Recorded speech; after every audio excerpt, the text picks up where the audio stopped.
Usa ka source ang nakuha sa news team nga nagpamatuod nga dunay fixer gawas sa buhatan sa City Health Office. 200 pesos, kambyo sa kahasol, og sila na usab ang magsumite og hugaw sa City Health Office. Meron na talaga akong naririnig na merong mga fixers dyan sa labas ng CHO o sa City Health Office. Ngayon, yun nga yung nangyari sa kapatid ko. Bale, pinarepeat siya na magpasa ng kanyang dume or yung ihi niya at saka tae. And then, parang pinagdudahan siya na isa sa mga taong bumili or nag-avail for sa tae or sa ihi na yun. Pero meron talaga kasi even yung mga kakilala ko or mga may nag-apply doon sa ibang malls dito sa Jansan, nag-avail talaga.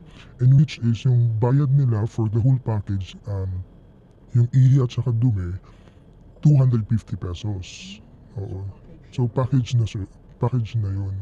So yun nga, para to improve yung services ng City Health Office, they've been observing them sa labas kung totoo talaga yun. Pero it's very rampant na talagang nag-i-exist doon sa labas. Aminado ang assistant head sa City Health Office nga si Dr. Meli Lastimoso nga nag-inistrikto sila sa pagkolekta og hugaw nga gipailawom sa eksaminasyon. Gumikan usab sa na-monitor nilang may kapin 60 katawong nagpasa og specimen, kundiin ang hugaw nagikan lang sa usa ka tawo. Well, as they told us na hindi akin yan, binili ko by 50 pesos, 'di ba? So, nakakasad na ganong behavior ang meron tayo.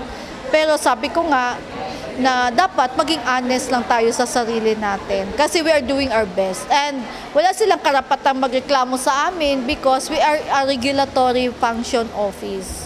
So kung ano yung sinabi ng regulation, then they should follow. Kasi kung hindi sila mag-follow, wala silang health card, hindi sila makapagtrabaho. Sa mga fixers, our City Health Officer went to the legal office. So, pero sa mga constituents, huwag naman mag-avail ng illegal na mga activities kasi we are talking of your health. We are not talking of other people. So yun lang yun. Pag walang bumibili, walang magbebenta. Kung walang manloloko, walang magpapaloko. Yun. Gawa sa City Health Office, duna pa'y nagapamaligya og bias nga sudlanan sa mga hugaw. Apan sila man, nag-ingon nga wala kunoy fixers. Apan. Dili, ang bot pasabot siguro nimo na ikauban para sa kita, kauban ta. Pananglitan ba?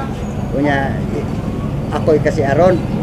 Hindi ikaw dili. Ngayon nga, pakuan na lang ta diha dito.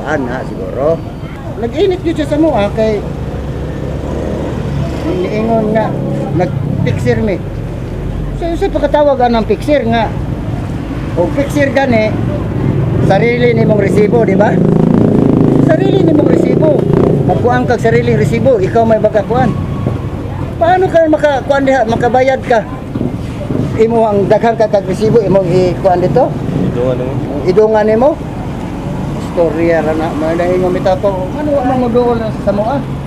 Samtang ang labaw sa City Health Office nga si Dr. Washington Loreno, but lamang nga ma-improve ang serbisyo nila sa publiko. Sa mga nangyayari, so ang ina namin is really to verify kung talagang yun because we don't really want to confront with the clients na dahil lang sa mga attitudinal problems, magkakaroon na ng lamat ang ating office with the public na pumunta para mag-avail ng mga services.